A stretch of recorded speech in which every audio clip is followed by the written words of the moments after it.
Since he was a man who liked to think, once he confirmed that his family was fine, he went back to the hospital in an instant. He stood there, watching the doctors and nurses frantically trying to save his body. He began to find the situation fascinating. At the time, he had been reading Einstein's theory of relativity, so the idea of instant movement made him feel strangely excited. He thought, if my consciousness can move instantly, that means I can break free from three-dimensional space and enter a five-dimensional space made of time, space, and consciousness. According to Einstein's special theory of relativity, in three-dimensional space, all matter is limited by the speed of light. The only thing that can go faster than light is consciousness. Once you go faster than light, you can enter the fifth dimension, and theoretically, you can travel to the past or the future. Kiuchi decided to try. He wanted to go back to when he was 6 years old, because there was something that had always bothered him. That year, little Kiuchi went swimming in the Chikuma River with his 3 older siblings. As they crossed a hillside, a large rock suddenly rolled down toward them. At that moment, little Kiuchi heard a voice shout, "Danger!" He turned and pushed his sister forward. She fell, crying loudly. His brother scolded him. "Why did you push her? Look what you have done." Kiuchi tried to explain that someone had shouted a warning, but when he looked back, there was no one there. His siblings insisted, "We did not hear anything. Do not lie." Now Kiuchi traveled back to that hill. He saw his younger self and his sister slowly walking down. Neither of them noticed the rock starting to loosen behind them. When the rock was about to hit, Kiuchi shouted without thinking, "Danger!" And in that instant, he understood. The mysterious voice that saved them was his own, coming from the future. Kiuchi guessed that sometimes we feel there may be guardian spirits who protect us in moments of danger. But perhaps these so-called guardians are really our own consciousness, returning from the future after we have died to save ourselves in the past. After returning to the past, Kiuchi's consciousness floated back to the hospital room. He was starting to find all this quite amusing. If he could go to the past, then what about the future? As he was planning his next move, he suddenly felt something unusual. Another presence was slowly approaching. Not a person, but an awareness. It was vast, endless, as if it held the entire universe inside it. All the knowledge, all the memories, all the experiences of existence seemed to be in this enormous consciousness. When it connected with him, Kiuchi felt an indescribable peace and happiness. It was as if this great awareness was about to absorb him completely. He thought, maybe this is my final destination. But before that happens, why not take a little trip and explore some more? So he focused on the idea of the future.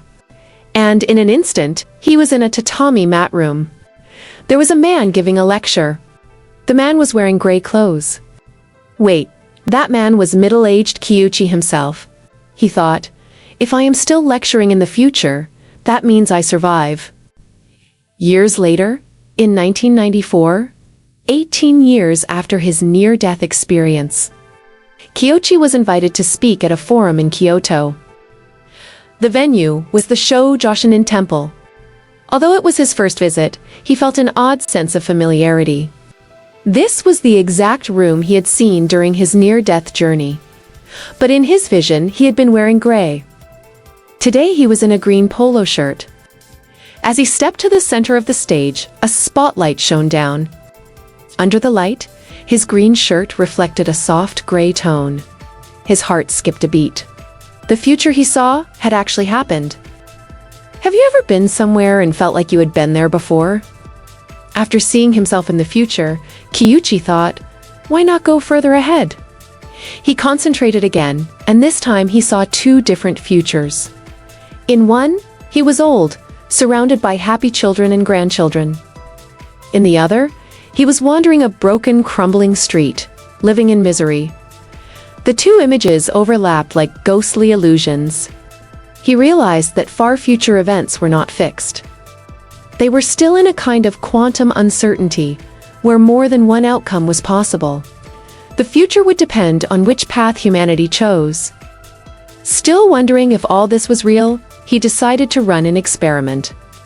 He would leave proof of his travels in the past. So he jumped to Japan's Edo period. Back then, poetry called waka was very popular. Kiuchi found a famous poet, and with his consciousness, influenced him to include the hiragana for the word tsuru, meaning crane, in one of his poems. That poem was later included in the famous anthology Ogira Hyakunin issue. Even today, researchers have puzzled over why some poems in the collection have odd, meaningless tsuru characters that ruin the rhyme. Kiuchi later met a descendant of that poet, saw the poem himself, and confirmed his time travel graffiti was still there. And with that, his first near-death journey ended. Without warning, a huge force slammed him back into his body, and he returned to life. After recovering from his illness, Kiuchi could no longer work in his old job.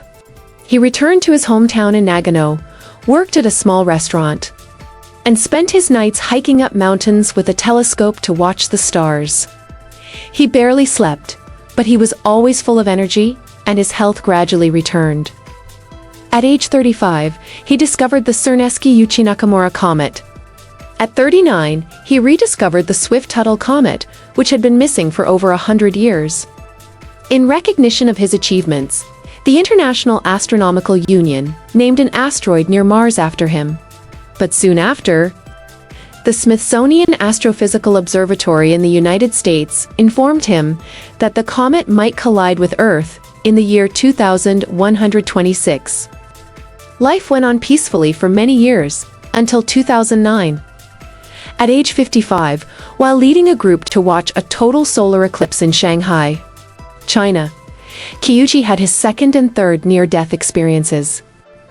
This time, he traveled to the ancient past and saw the birth of the universe. He witnessed 3 great destructions of Earth, the Great Flood and Atlantis.